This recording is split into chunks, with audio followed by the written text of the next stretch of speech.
السلام عليكم ورحمة الله وبركاته. الحمد لله وكفى وسلام على عباده الذين اصطفى أما بعد فأعوذ بالله من الشيطان الرجيم. بسم الله الرحمن الرحيم. كنتم خير أمة أخرجت للناس تأمرون بالمعروف وتنهون عن المنكر وتؤمنون بالله. صدق الله العظيم.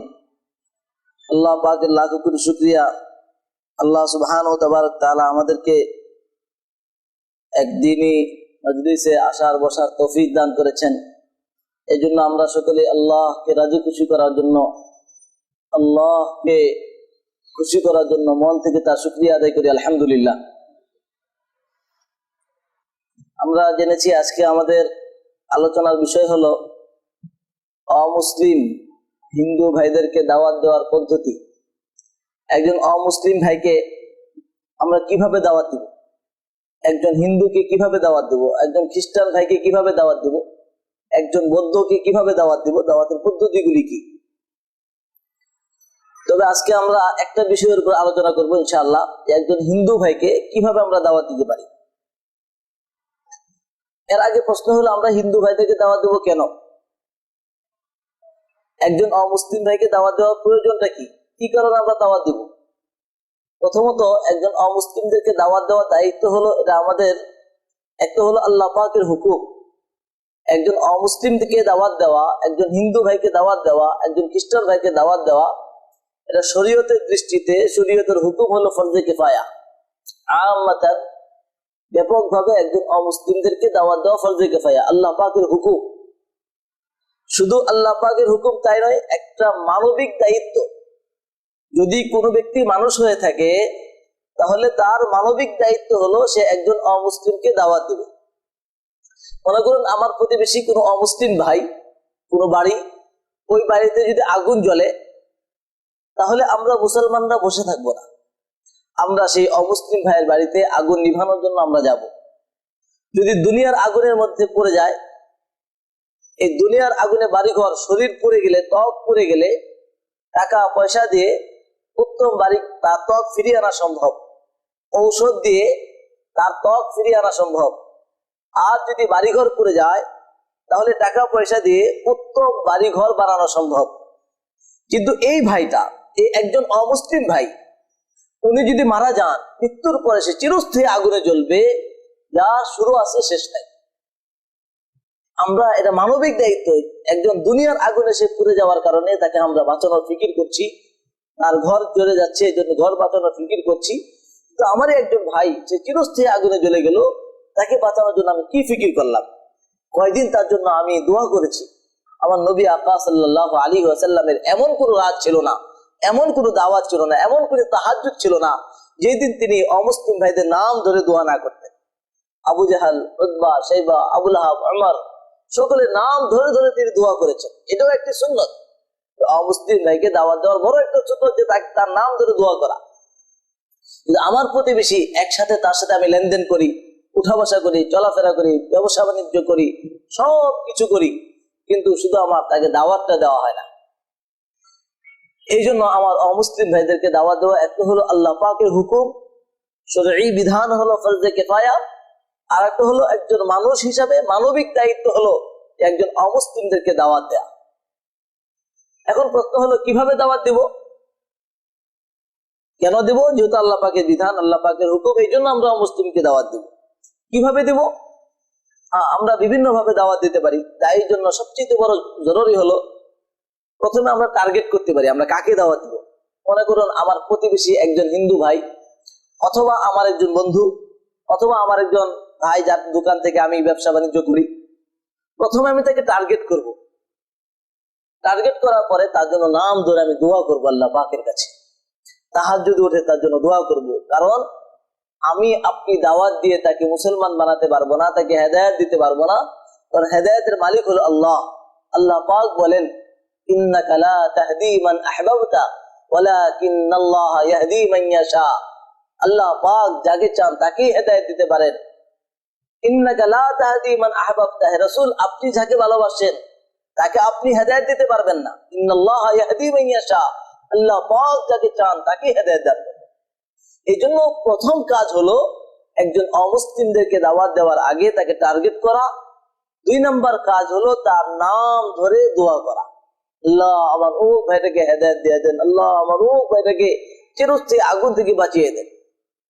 আরেকটা কাজ করা যেতে পারে, মনে করুন আমি একজন ভাইকে দাওয়াত দিব, এর আগে কিছু সময় ধ্যান করলাম, মোরাকাবা করলাম, ফিকির করলাম, আল্লাহ আমার কেমন যেন একটা দাউ দাউ আগুনের মধ্যে একটা ভাই জ্বলে গেল, পড়ে গেল।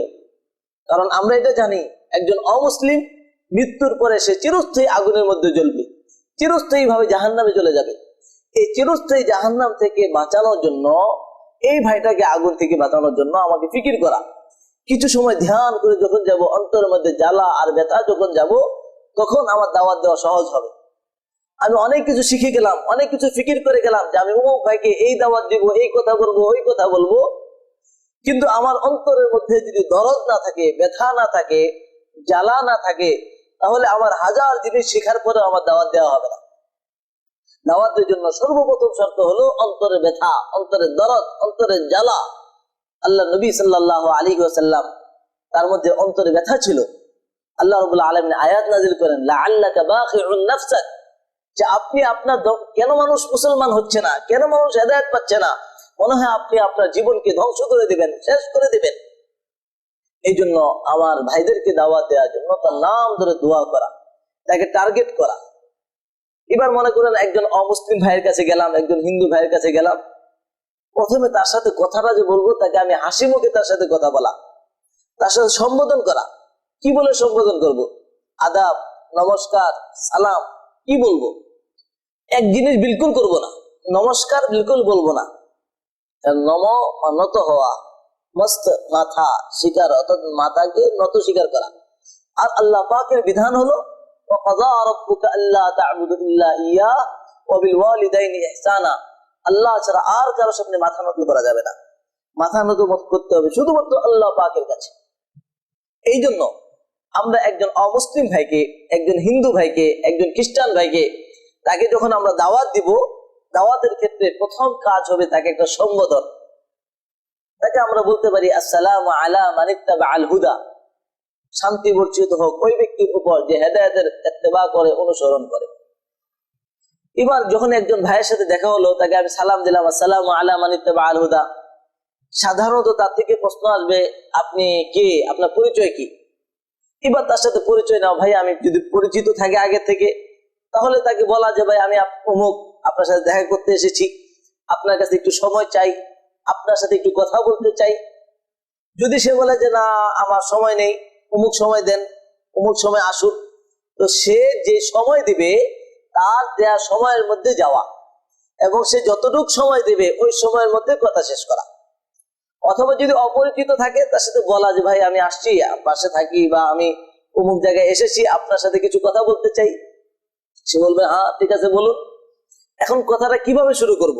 আমরা বলতে পারি, আমরা যখন, আমি প্র্যাকটিক্যাল ভাবে বলছি, আমরা যখন অমুসলিম ভাইদেরকে দাওয়াত দিতে যাই, একজন হিন্দু ভাইকে দাওয়াত দিতে যাই, তখন যেভাবে কথাগুলি বলি আমি এভাবে আপনাদেরকে বলার চেষ্টা করছি, মোজাকারা করার চেষ্টা করছি।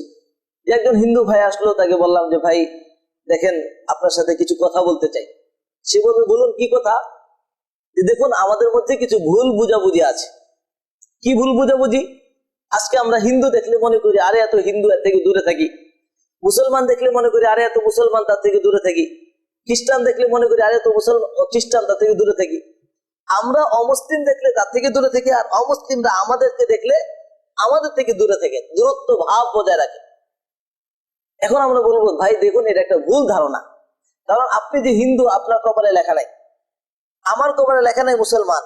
আপনার চামড়া কাটলে রক্ত লাল বের হবে, আমার চামড়া কাটলেও রক্ত লালই বের হবে। আপনার আমার মধ্যে যেমন কোনো পার্থক্য নেই, আমার আপনার মালিকের মধ্যেও কোনো পার্থক্য নেই। এখন আমি চলে যাব অটোমেটিক মালিকের কাছে। আপনার আমার মধ্যে যেমন কোনো পার্থক্য নেই, আমার আপনার মালিকের মধ্যেও পার্থক্য নেই। মালিক কে? মালিক কয়জন? তো আমরা বলবো মালিক হলো একজন। মালিক কয়জন ভাই? একজন। কারণ আল্লাহ রাব্বুল আলামিন বলেন কুল হুয়াল্লাহু আহাদ, বলো আল্লাহ একজন। এখন সে বলতে পারে ভাই দেখেন এই যে আল্লাহ যে একজন, একজন হিন্দু ভাইকে যখন আমরা দাওয়াত দিব যে আল্লাহ যে একজন, এটা শুধু আমাদের কথা না, আপনাদের কিতাবের মধ্যেও আছে। তখন মূলত হেদায়েত হবে, কথার আসর হবে কোরআনের আয়াতের দ্বারা। আর তাদের ধর্মীয় গ্রন্থ দিয়ে কথা বললে সে আমার কাছের হবে, সে মনে করবে লোকটা তো আমাদেরই কথা বলছে, আমার কথাটা তার নেওয়ার জন্য তার সহজ হবে। এবার আমরা বলতে পারি, দেখুন আমি যে এক মালিকের কথা বললাম, মালিক একজন, উনি আপনার এবং আমার মালিক। আর মালিক যে একজন প্রমাণ হলো কোরআনে হাকিমের মধ্যে আল্লাহ পাক বলেন কুল হু আল্লাহু আহাদ, বলো আল্লাহ একজন। আপনাদের কিতাবের মধ্যেও আছে, আপনাদের একটা কিতাব হলো বেদ, বেদ চারটা, ঋগ্বেদ, যজুর্বেদ, অথর্ববেদ, সামবেদ। ঋগ্বেদের মধ্যে আছে। এবং হিন্দু ভাইদেরকে আমরা যখন বলি যে হিন্দু ভাইরা বড় একজন পণ্ডিতকে মানে, এবং তাদের বড় একজন পণ্ডিত হলো ডক্টর বেদ প্রকাশ উপাধ্যায়। উনি একটা কিতাব লিখেছেন কলকি অবতার এবং মোহাম্মদ সাহেব। ওই কিতাবের মধ্যে উনি একটা রেফারেন্স দিয়েছেন যে এই মালিক যে একজন, উনি ওখানে লিখেছেন তার কিতাবের মধ্যে রেফারেন্স যেটা দিয়েছেন, বেদের রেফারেন্স। ঋগ্বেদের 10 নম্বর মন্ডলের 114 নম্বর সূক্তের 5 নম্বর মন্ত্রে আছে, একং ব্রহ্মা দ্বিতীয়াং নাস্তি নেহনা নাস্তি কিঞ্চন। ব্রহ্মা ঈশ্বর মালিক আল্লাহ একজন, দ্বিতীয়াং নাস্তি দ্বিতীয় কোনো মালিক নাই, না নেহনা নাস্তি কিঞ্চন, নাই নাই নাই, কিঞ্চন মানে বিন্দু পরিমাণ নাই। তাহলে মালিক কয়জন? একজন। এটা আপনার কিতাব থেকেও প্রমাণিত হলো, আমার কিতাব থেকেও প্রমাণিত হলো। এবং কট আমাদের কাছে আছে, কট উপনিষদ। কট উপনিষদের মধ্যে এই দ্বিতীয়াং নাস্তি নেহনা নাস্তি কিঞ্চন এই অংশগুলিও আছে। এবং অধিকাংশ হিন্দুরা এটা মুখস্থ জানে। অধিকাংশ হিন্দুকে জিজ্ঞাসা করলে তারা বলে দিতে পারে, হ্যাঁ এটা আছে, একং ব্রহ্মা দ্বিতীয়াং নাস্তি নেহনা নাস্তি কিঞ্চন। তো আপনাদের কিতাবও বলে আল্লাহ একজন, আমাদের কিতাবও বলে আল্লাহ একজন। সেই আল্লাহ আমি আপনি পার্থক্য করি যে আপনাদের ভগবান, আমাদের আল্লাহ, খ্রিস্টানদের গড, এটা আপনি আপনি পার্থক্য করি আমরা যখন হিন্দু ভাইকে বলবো। কিন্তু আল্লাহ সুবহানাহু তাবারাক তাআলা উনি এই পার্থক্য করেন না। আল্লাহ সুবহানাহু তাবারাক তাআলা উনি হিন্দু, মুসলিম, খ্রিস্টান সকল মানুষকে লক্ষ্য করে বলেন, ইয়া আইয়ুহান নাসু উবুদু রাব্বাকুমুল্লাযী খালাকাকুম ওয়াল্লাযীনা মিন ক্বাবলিকুম লাআল্লাকুম তাত্তাকুন। ইয়া আইয়ুহান নাস, হে মানুষ সকল, উবুদু রাব্বাকুম, তোমরা ইবাদত করো, তোমরা বন্দেগী করো, তোমরা পূজা করো তোমাদের রব, তোমাদের স্রষ্টা আল্লাহ। আল্লাযী খালাকাকুম, যে আল্লাহ তোমাদেরকে সৃষ্টি করেছেন, ওয়াল্লাযীনা মিন ক্বাবলিকুম, যিনি তোমাদের পূর্বপুরুষদেরকে সৃষ্টি করেছেন, লাআল্লাকুম তাত্তাকুন, যাতে তোমরা আল্লাহ সুবহানাহু তাবারাক তাআলাকে ভয় করো। তাহলে আল্লাহ সুবহানাহু তাবারাক তাআলা এখানে সকল মানুষকে বলছেন। একজন হিন্দু ভাইকে যখন আমরা বলি যে হিন্দু ভাই মানুষ কিনা, কি বলেন ভাই? হিন্দু ভাইরা মানুষ কিনা? মানুষ। খ্রিস্টানরা মানুষ, বৌদ্ধরা মানুষ, মুসলমান মানুষ। তো আল্লাহ পাক সকল মানুষকে বলছেন। আমরা হিন্দু ভাইকে যখন বলবো যে ভাই দেখেন, আপনাকে এখানে আল্লাহ পাক আলাদা বলে নাই যে হিন্দুদেরকে, খ্রিস্টানদেরকে, সকল মানুষকে আল্লাহ পাক বলছেন, হে মানুষ সকল, তোমরা সকলেই আল্লাহ পাকের ইবাদত করো। এখন অনেক সময় এখানে আল্লাহ পাক এই আয়াতের মধ্যে একটা প্রশ্নের উত্তর দিয়ে দিয়েছেন। অনেক সময় অনেক অমুসলিম ভাই, হিন্দু ভাই তারা বলেন যে আসলে ইসলামটা সত্য বুঝি কিন্তু মানতে পারতেছি না। কেন?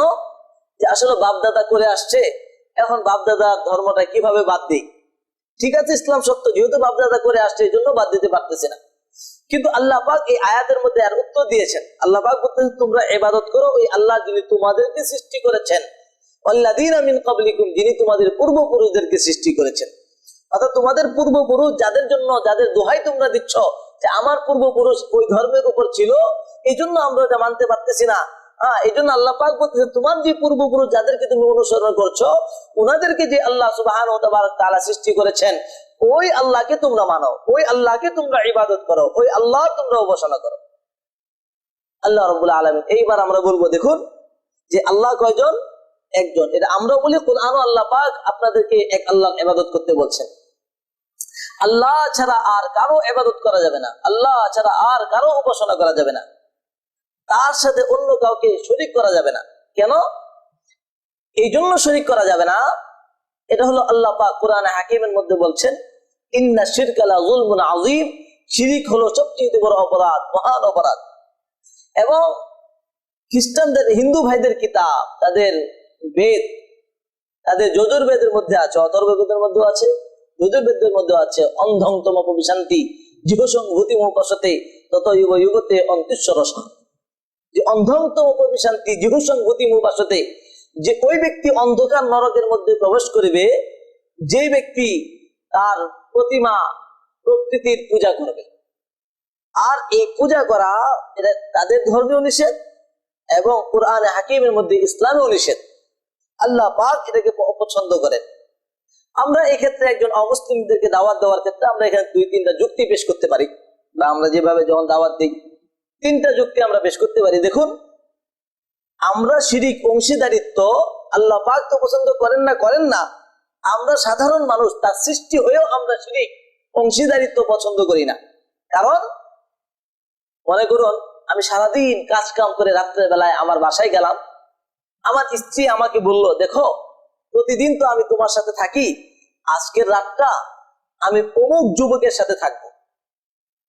একজন স্ত্রী তার স্বামীকে বলল, দেখো আমি তোমাকে খুব ভালোবাসি, তোমাকে খুব মহাব্বত করি, কিন্তু প্রতিদিন তো তোমার সাথে থাকি, আজকের রাতটা অমুক যুবকের সাথে থাকবো। বলুন তো কোন যুবক এটা পছন্দ করবে? কোন পুরুষ এটা মেনে নিবে? ঠিক স্বামী যদি তার স্ত্রীকে যা বলে, দেখো তোমার সাথে তো প্রতিদিন থাকি, আজকে আরেকজনের সাথে থাকবো, স্ত্রীও সেটা কি করবে না? মেনে নিবে না। তো দুনিয়ার মধ্যে যদি আমার স্বামী আমার স্ত্রীর সাথে আরেকজনকে শিরিক পছন্দ না করি, আমার আপনার মালিক আহকামুল হাকিমিন উনিও তার সাথে অন্য কাউকে শিরিক অংশীদারিত্ব পছন্দ করেন না। আর একটা উদাহরণ আমরা দিয়ে থাকি যে দেখুন, আমরা কয়েকজন মানুষ একত্রিত আছি, দাঁড়িয়ে আছি। এখন আমাদের সামনে আমার ছেলে আমাকে বাদ দিয়ে আরেকজনকে আব্বু আব্বু বলে ডাকলো। বলুন তো দেখি, আমাকে বাদ দিয়ে আমার ছেলে যদি আরেকজনকে আব্বু আব্বু বলে ডাকে, এটা কি আমার কাছে ভালো লাগবে? আমি কি এটাকে পছন্দ করব? কখনো আমি পছন্দ করব না। তো অন্য কেউ পছন্দ করবে না, একজন হিন্দু ভাই পছন্দ করবে না, কেউ পছন্দ করবে না। আমি আপনি যেমন নাকি আমার ছেলে আমাকে বাদ দিয়ে আরেকজনকে আব্বু আব্বু বলে ডাকুক, এটা যেমন পছন্দ করি না, ঠিক আমার আপনার মালিক আহকামুল হাকিমিন উনি ওনাকে বাদ দিয়ে আরেকজনকে কেউ আল্লাহ বলে ডাকুক, ওনাকে বাদ দিয়ে আরেকজনকে কেউ স্রষ্টা বলে ডাকুক, তাকে অন্য কাউকে উপাসনার জন্য ডাকুক, সেটা আল্লাহ সুবহানাহু ওয়া তাআলা উনি স্রষ্টা হয়ে উনিও সেটা পছন্দ করেন। তাহলে আমি আপনি যেমন শিরিক পছন্দ করি না, আমার আপনার মালিক আল্লাহ সুবহানাহু ওয়া তাআলা উনিও পছন্দ করেন না। আর একটা উদাহরণ দিতে পারি আমরা, যে দেখুন একই গ্রামে দুটো মেয়ে, একটা মেয়ের স্বাভাবিক নিয়ম অনুযায়ী তার বিবাহ শাদী হয়েছে। তার যখন বিবাহ শাদী হয়, তখন সে যখন তার বাপের বাড়িতে আসে, তার নানি, তার দাদি, নানা, বাপ মা খোঁজখবর নেই। আচ্ছা তোমার স্বামী আদর করে কিনা, তোমার শ্বশুর শাশুড়ি আদর করে কিনা, সুখে শান্তিতে আছো কিনা, কি ভাই জিজ্ঞাসা করে কিনা? জিজ্ঞাসাবাদ করে। ঠিক আরেকটা মেয়ে, তার সাথে তার বান্ধবী, তার বিবাহ হয় নাই, এ কিন্তু একজন স্বামীর কাছে থাকে, কিন্তু তার বান্ধবী সে এক এক রাত্র এক একজনের কাছে থাকে, বিবাহ হয় নাই, থাকে কয়জনের কাছে? এক একদিন এক একজনের কাছে, যাকে পতিতা বলে অথবা বেশ্যা বলে। বলুন তো ওই মেয়েটাকে সমাজে ভালো দৃষ্টিতে দেখে না খারাপ দৃষ্টিতে দেখে? খারাপ দৃষ্টিতে দেখে। সে একজনকে মানার কারণে সে সমাজের মধ্যে সম্মানিত হয়ে যায়, একজনকে বাদ দিয়ে 10 জনের কাছে যাওয়ার কারণে সমাজের দৃষ্টিতে অসম্মানী হয়ে যায়, লাঞ্ছিত হয়ে যায়, অপমানিত হয়ে। ঠিক কোন ব্যক্তি আল্লাহকে বাদ দিয়ে, একজনকে বাদ দিয়ে সে যদি 10 জনের কাছে মাথা নত করে, এক একজনের ধারে ধারে বারে বারে যদি চায়, ওই ব্যক্তিও আল্লাহ পাকের কাছে অপমানিত হয়ে যায়, আল্লাহ পাকের দৃষ্টিতে সে ঘৃণিত এবং অপমানিত হয়ে যায়। এই জন্য বোঝা গেল যে আল্লাহ একজন, সে এক আল্লাহ পাকের সাথে অংশীদারিত্ব করা যাবে না। তাকে তার সাথে অংশীদার করা, শিরিক করা আমি আপনিও যেমন পছন্দ করি না, আল্লাহ পাক সেটাকে আরো আগেই পছন্দ করেন না। কোরআনে হাকিমের মধ্যে আছে, আল্লাহ পাক বলেন যে সকল গুনাহকে আল্লাহ পাক মাফ করে দিবেন, কিন্তু শিরিকের গুনাহকে আল্লাহ পাক মাফ করবেন না। আর তাদের ধর্ম এটা বিশ্বাস করে না। হিন্দু ধর্ম বলে যে শিরিক করা যাবে না, অন্ধং তোমার প্রবিশান্তি যেহুসং গতি মুবাসতে তত ইউব ইউবতে অন্তুশ্বরসা। আর কুরআনও বলে ইন্না শিরকা লাযুলমুন আযীম, শিরিক করা যাবে না, শিরিক হলো মহান অপরাধ। তো এই কথাগুলি আমি জানলাম কিভাবে? আল্লাহ একজন এবং তার সাথে অন্য কাউকে শরীক করা যাবে না, এবং মানতে হবে মুহাম্মদ সাল্লাল্লাহু আলাইহি ওয়াসাল্লাম। এই কথাগুলি জেনেছি আমরা সর্বশেষ নবী মুহাম্মদ রাসূলুল্লাহ সাল্লাল্লাহু আলাইহি ওয়াসাল্লামের মাধ্যমে। তো আমরা একজন হিন্দু ভাইকে বা একজন অমুসলিম ভাইকে যখন দাওয়াত দিব, তখন আমরা এই কথাগুলি বলতে পারি, বা আমরা যখন দাওয়াত দিব এই কথাগুলি বলি, ভাই দেখুন, আপনার মধ্যে আমার মধ্যে আরেকটা ভুল বুঝাবুঝি আছে। কি ভুল বুঝাবুঝি আছে? যে মুহাম্মদ সাল্লাল্লাহু আলাইহি ওয়াসাল্লামকে নিয়ে একটা ভুল বুঝাবুঝি। আপনারা যারা হিন্দু আছেন বা অমুসলিম আছেন, তাদেরকে যদি জিজ্ঞাসা করা হয় মুহাম্মদ সাল্লাল্লাহু আলাইহি ওয়াসাল্লাম কাদের নবী, তাহলে আপনারা উত্তর দেন যে মুহাম্মদ সাল্লাল্লাহু আলাইহি ওয়াসাল্লাম মুসলমানদের নবী। অর্থাৎ আপনারা মনে করেন মুহাম্মদ সাল্লাল্লাহু আলাইহি ওয়াসাল্লাম মুসলমানদের নবী, আর আমরাও মনে করি, মুসলমানরাও মনে করি মুহাম্মদ সাল্লাল্লাহু আলাইহি ওয়াসাল্লাম আমাদের নবী। আসলে এটা একটা ভুল বুঝাবুঝি। কারণ আল্লাহ সুবহানাহু ওয়া তাআলা বলছেন না, মুহাম্মদ সাল্লাল্লাহু আলাইহি ওয়াসাল্লাম সকল মানুষের। আল্লাহ পাক বলেন, কুল ইয়া আইয়ুহান নাস ইন্নী রাসূলুল্লাহি ইলাইকুম জামিআ।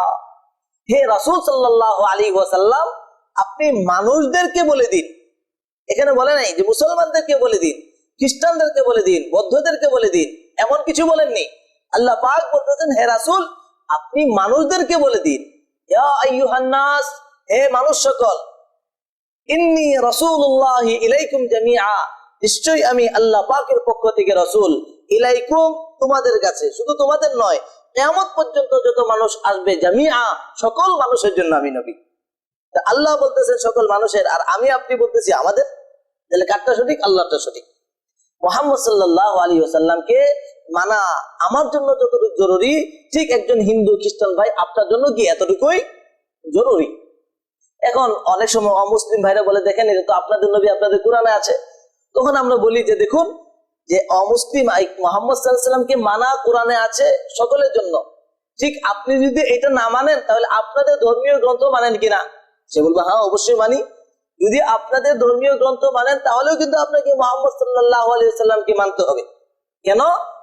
আপনাদের একটা কিতাব আছে পুরাণ, এই পুরাণ হলো 18টা। একটা পুরাণের নাম হলো কল্কি পুরাণ। এই কল্কি পুরাণের মধ্যে আছে, এবং হিন্দু ভাইরাও এই কথা বিশ্বাস করে যে পুরা পৃথিবীটা, পুরা জীবনটা 4টা ভাগে তারা ভাগ করে, যুগ 4টা বলে, সত্য, ত্রেতা, দ্বাপর, কলি। যদি কোনো হিন্দু ভাইকে জিজ্ঞাসা করা হয় যে ভাই এখন কোন যুগ চলছে, তাহলে তারা বলে যে এখন কলির যুগ চলতেছে। আর তাদের কিতাবের মধ্যে আছে এই কলি যুগে একজন অবতার আসবে, অবতার যাকে অবতরিত করা হয়, রাসূল যাকে পাঠানো হয়। এই অবতার যিনি, যার আরবি হয় রাসূল, আর তিনি হবেন অন্তিম অবতার। অন্তিম মানে শেষ, আর অবতার মানে রাসূল, শেষ রাসূল, যেটাকে আমরা বলি খাতামুন নবী, আখিরুন নবী, শেষ নবী। এই অন্তিম অবতার যিনি হবেন, তাদের কিতাবের মধ্যে আছে, কল্কি পুরাণের মধ্যে আছে, এবং শ্রীমদ ভগবত মহাপুরাণের মধ্যে আছে যে এই অন্তিম অবতার যিনি হবেন তার নাম হবে নরাশংস, তার পিতার নাম হবে বিষ্ণুযশা, তার মাতার নাম হবে সুমতি, তার জন্মস্থান হবে সম্বল, তার জন্ম তারিখ হবে মাধব মাসের শুক্লপক্ষের 12 তারিখ। এই নরাশংস, তার নাম হবে নরাশংস। এর বাংলা অর্থ হয়, এটা সংস্কৃত ভাষা, যার বাংলা অর্থ হয় প্রশংসিত ব্যক্তি, যার আরবি অর্থ হয় মুহাম্মদ সাল্লাল্লাহু আলাইহি ওয়াসাল্লাম। তাহলে এটা হিন্দু ভাইদের কিতাবের মধ্যে আছে, অন্তিম অবতার যিনি হবে তার নাম কি হবে ভাই? নরাশংস। তার পিতার নাম হবে বিষ্ণুযশা। বিষ্ণুযশা, যার বাংলা অর্থ হয় প্রশংসিত ব্যক্তি, যার আরবি অর্থ হয়, যা বিষ্ণুযশা, যার বাংলা অর্থ হয় মালিকের দাস, যার আরবি অর্থ হয় আব্দুল্লাহ। বলুন তো দেখি, মুহাম্মদ সাল্লাল্লাহু আলাইহি ওয়াসাল্লামের পিতার নাম কি ছিল? আব্দুল্লাহ। তাদের এই কিতাবের মধ্যে আছে, কল্কি পুরাণ এবং শ্রীমদ ভগবত মহাপুরাণের মধ্যে, এই অন্তিম অবতার যিনি হবেন তার মাতার নাম হবে আপনার নরাশংস, বিষ্ণুযশা, তার মার নাম হবে সুমতি, যার বাংলা অর্থ হয় নিরাপদ, শান্তি, যার আরবি অর্থ হয় আমেনা। বলুন তো মুহাম্মদ সাল্লাল্লাহু আলাইহি ওয়াসাল্লামের মাতার নাম কি ছিল? আমেনা। আর এই অন্তিম অবতার যিনি হবেন, ওনার জন্মস্থান হবেন সম্বল। সম্বলে উনি জন্মগ্রহণ করবেন, সম্বল নামক স্থানে। এটা হলো সংস্কৃত ভাষা। এই সম্বল, যার বাংলা অর্থ হয় শান্তির ঘর, দারুল আমান, বালাদুল আমিন বলি আমরা, শান্তির শহর। আর মক্কা মুকাররমা তার নাম হলো বালাদুল আমিন, শান্তির ঘর। আর মুহাম্মদুর রাসূলুল্লাহ সাল্লাল্লাহু আলাইহি ওয়াসাল্লাম এই বালাদুল আমিন, শান্তির ঘরে উনি জন্মগ্রহণ করেছেন। এবার এই নবী যিনি জন্মগ্রহণ করবেন, ওনার জন্ম তারিখ সম্পর্কেও হিন্দু ভাইদের কিতাবের মধ্যে আছে। উনি যে জন্মগ্রহণ করবেন তার জন্ম তারিখ হবে মাদব মাসের শুক্ল পক্ষের ১২ তারিখ। মাদব যাকে আরবিতে বলে রবি, শুক্ল পক্ষ প্রথম অংশ। চন্দ্র মাসকে 2 ভাগে ভাগ করা হয়, একটা হলো শুক্ল পক্ষ আর একটা হলো কৃষ্ণ পক্ষ, কালো, অর্থাৎ প্রথম অংশটাকে শুক্ল পক্ষে বলে, যাকে প্রথম অংশ, প্রথম। আর প্রথমের আরবি কি? আউয়াল। আর রবিউল আউয়াল ১২ তারিখ, 12 তারিখ, রবিউল আউয়ালের 12 তারিখ। তাহলে রবিউল আউয়ালের 12 তারিখে যেই অবতার, যেই নবী আসবেন তাকেই মানতে হবে। এটাও হিন্দু ভাইদের কিতাবের মধ্যে আছে।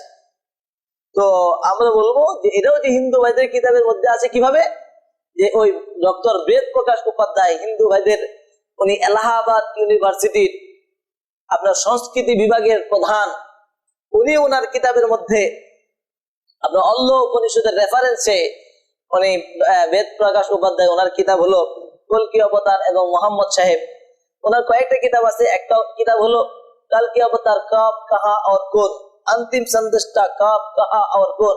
আমার কাছে হিন্দি বইগুলি আছে, যে এবং বাংলাতেও অনুবাদ হয়েছে, অন্তিম অবতার, কলকি অবতার এবং মোহাম্মদ সাহেব নামে।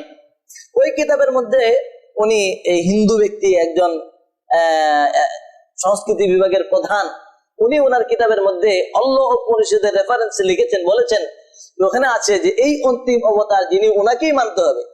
কারণ ওনাদের ওই কিতাবের মধ্যে আছে লা ইলাহা হর্তি পাপম ইল ইলাহা পরম পাদম জন্ম বৈকুণ্ঠ ইনতিত জপি নাম মুহাম্মদ।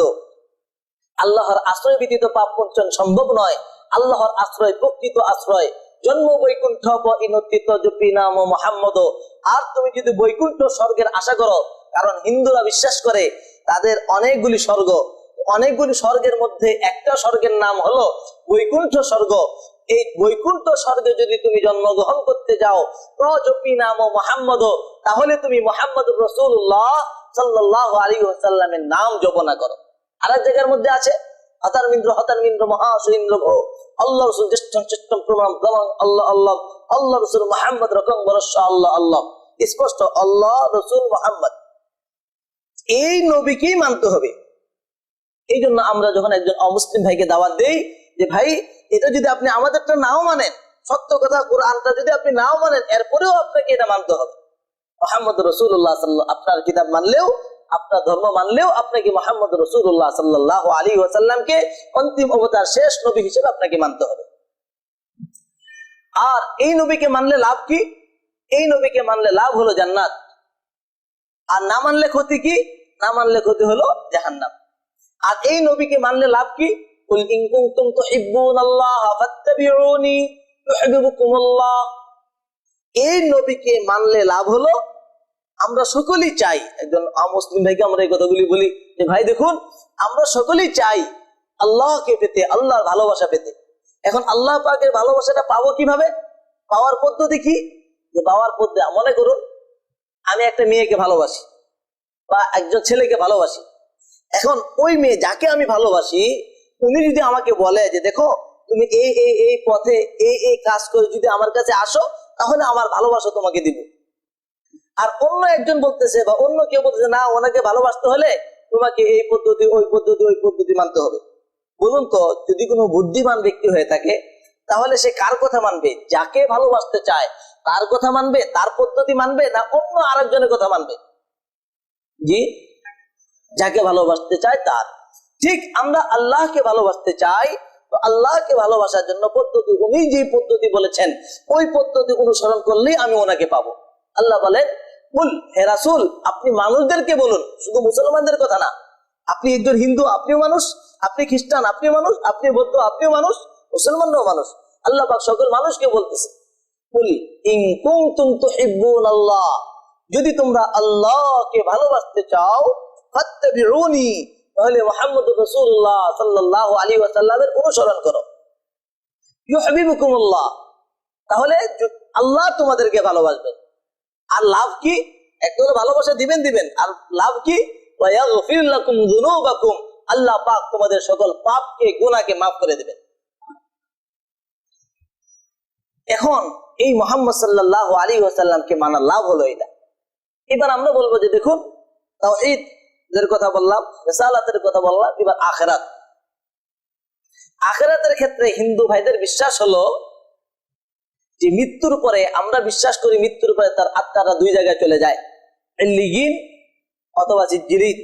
যে যদি সে ভালো মানুষ হয়ে থাকে জান্নাতীদের খাতায় তাদের নাম লিখে দেওয়া হয়, আর যদি খারাপ মানুষ হয়ে থাকে জাহান্নামীদের খাতায় তাদের নাম লেখা দেওয়া হয়। এখন প্রশ্ন হলো যে হিন্দু ভাইরা বিশ্বাস করে যে না, আমরা এই তাদেরকে এটা শিক্ষা দেওয়া হয়েছে হিন্দুদেরকে যে দেখো ওদের পুরা ধর্মটাকে চারটা ভাগে ভাগ করেছে, ব্রাহ্মণ, ক্ষত্রিয়, বৈশ্য, শূদ্র। ব্রাহ্মণ হলো সবচেয়ে উঁচু লেভেলের, আর সবচেয়ে নিচু হলো শূদ্র। এখন তারা বলে দেখো তোমরা যদি এই পূজা অর্চনা করে যেতে পারো, ইবাদত বন্দেগী করে যেতে পারো, ব্রাহ্মণদের কথা যদি মেনে চলতে পারো, তাহলে তোমরা পরের জন্মে তোমরা ব্রাহ্মণ হয়ে আসবা অথবা ভালো কিছু হয়ে আসবা। আর যদি তোমরা ব্রাহ্মণ না হয়ে তোমরা যদি এই জন্মে তোমরা যদি ভালো কাজ না করে থাকো, অন্য কিছু করো, তাহলে তোমরা পরবর্তী জন্মে তোমাদের কি হবে? যে তোমরা সাপ, বিচ্ছু, পোকা, মাকড় ইত্যাদি হয়ে তোমার জন্ম হবে। বিষয়টা বুঝে আসছে কিনা আপনাদের? এই হিন্দু ভাইদের বিশ্বাস হলো পুনর্জন্মের আকীদা, অর্থাৎ আমি এখন দুনিয়াতে আছি, এরপরে মারা যাব, মারা যাওয়ার পরে যদি ভালো কাজ করে যাই তাহলে তো আমি আবার ব্রাহ্মণ হয়ে আসব, আর যদি ভালো কাজ না করে যাই তাহলে আমি আবার সাপ, বিচ্ছু, পোকা, মাকড়, মশা, মাছি ইত্যাদি হয়ে আমি জন্মগ্রহণ করব। এটা হলো তাদের বিশ্বাস। এখন আমরা তাদেরকে বলি ভাই দেখুন এই বিশ্বাসটা ভুল, এটা সহি বিশ্বাস না। কারণ এই বিশ্বাসটা আল্লাহ পাকের পক্ষ থেকে আসে না, এটা হলো মানব রচিত একটা বিশ্বাস। কারণ এটা অযৌক্তিক একটা বিশ্বাস। মনে করুন এই এলাকায় এই বছর কয় হাজার মানুষ মারা গেছে, একটা গ্রামে কয় হাজার মানুষ মারা যায় বছরে? বেশি থেকে বেশি 3 জন, 4 জন, 5 জন, 10 জন, 15 জন, 100 জনের উপরে তো না। তো আমরা হিন্দু ভাইদেরকে বলি ভাই দেখুন আপনার এই মহল্লায় এই গ্রামে আসছি কতজন মানুষ মারা গেছে? উনি বলে যে দেখেন 4 জন, 5 জন বা 2-3 জনের কথা বলে। তা আমরা বলি দেখেন এই বছর এই মহল্লায় কয়টা মশার গ্রহণ হয়েছে, এই বছর কয়টা কুকুরের জন্ম হয়েছে, এই বছর কয়টা পোকার জন্ম হয়েছে। তাহলে যদি মানুষ মারা গেল 3 জন, তাহলে মশা 3 জন হওয়ার দরকার ছিল, সবাই যদি খারাপ হয়ে থাকে। অথবা কুকুরের জন্ম মাত্র 3 জন বা 5 জন হওয়া দরকার ছিল, তো কুকুর এতগুলি জন্ম নিল, মশা এতগুলি জন্ম নিল, তো বাকি আত্মাগুলি কার আসলো? আত্মার পরিবর্তিত ওরা আসবে, বাকি আত্মাগুলি আসলো কোথা থেকে? তখন দেখবেন ওনাদের কথা আর থাকে না, একবার চুপ হয়ে যায়, কারণ উত্তর নেই। তখন আমরা তাদেরকে বলি ভাই এই বিশ্বাসটা কি ভুল। বিশ্বাস কি? আল্লাহ পাক আমাদেরকে বলতেছেন কুল্লু নাফসিন যায়িকাতুল মাউত, প্রত্যেকটা নফস, প্রত্যেকটা ব্যক্তিকে মৃত্যুর স্বাদ গ্রহণ করতে হবে। এখন আমাদেরকে মৃত্যু সম্পর্কে আমরা বলি যে মৃত্যুর সময় মানুষের কি অবস্থা হবে। যদি মুসলমান হয় আর অমুসলমান হয়, দুজনের মৃত্যু সম্পর্কে আল্লাহ নবী সাল্লাল্লাহু আলাইহি ওয়াসাল্লাম স্পষ্ট বলে গিয়েছেন। একবার রাসূল সাল্লাল্লাহু আলাইহি ওয়াসাল্লাম, বুখারী শরীফের হাদিস, মিশকাত শরীফেরও হাদিস, যে রাসূলুল্লাহ সাল্লাল্লাহু আলাইহি ওয়াসাল্লাম উনি মদিনার মধ্যে এক সাহাবীর কবর জানাজা পড়লেন। জানাজা পড়ে জান্নাতুল বাকিতে উনি গেলেন, কবরস্থানে গেলেন। যাওয়ার পরে গিয়ে দেখলেন এখনো কবর সম্পূর্ণ হয়নি। উনি চুপচাপ করে বসে রইলেন। বসে থাকার পরে হঠাৎ করে মাথা উঠিয়ে বললেন যে আমি কি তোমাদেরকে বলবো মানুষের শেষ মুহূর্তে মৃত্যুর সময় তার কি অবস্থা হয়? সাহাবায়ে কেরাম বললেন ইয়া রাসূলুল্লাহ আপনি বলুন। তখন তিনি বললেন যারা মুমিন, যারা মুসলমান, তাদের অবস্থা হলো এমন, মৃত্যুর সময় আজরাইল আলাইহিস সালাতু ওয়াস সালাম মৃত্যুর ফেরেশতা এবং উনি আরো অনেকগুলি ফেরেশতা নিয়ে উনি আসেন। মৃত্যু ব্যক্তি যার মৃত্যু হবে ওনার নজর দৃষ্টি যত দূর পর্যন্ত যায় এত দূর পর্যন্ত সাদা কাপড় পরা ফেরেশতারা বসে থাকে। আর এই ফেরেশতা এসে বলে ইয়া আইয়ুহান নাফস খুরুজি, হে আত্মা তুমি বের হয়ে যাও। আল্লাহ রাসূল সাল্লাল্লাহু আলাইহি ওয়াসাল্লাম বলেন যে এই মুসলমানের আত্মা এমন ভাবে বের হয়ে যায়, একটা গ্লাস তার পানিটা ঢেলে দিলে যেমন খুব দ্রুত বের হয়ে যায়, এই আত্মাটাও খুব সহজে এবং খুব দ্রুত বের হয়ে যায়। এবার সকল ফেরেশতারা এই আত্মাটা নিয়ে তারা তাকে মারহাবা বলে বলে তার প্রথম আসমান পর্যন্ত যায়। প্রথম আসমানে ফেরেশতারা জিজ্ঞাসা করে, তোমরা কার লাশ নিয়ে আসো, কে এই ব্যক্তি? এরা বলে যে অমুকের ছেলে অমুক, তার উত্তম নামটা নিয়ে তার এলান করে তার জন্য বলতে থাকে, তার মাগফিরাতের এলান করতে করতে তারা যায়। প্রথম আসমানে ফেরেশতারা দরজা খুলে দেয়। এরপর প্রথম আসমানে ফেরেশতারা সহ এই ফেরেশতারা সহ দ্বিতীয় আসমান পর্যন্ত যায়। এরপর দ্বিতীয় আসমান, আল্লাহ তৃতীয় আসমান, এভাবে যেতে যেতে সপ্তম আসমানে আল্লাহ পাক পর্যন্ত যায়।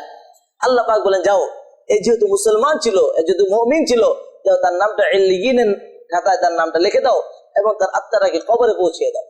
এরপর তাকে কবরে পৌঁছিয়ে দেওয়া হয়। সেখানে দুইজন ফেরেশতা তাকে জিজ্ঞাসা করে, মান রব্বুকা, তোমার রব কে?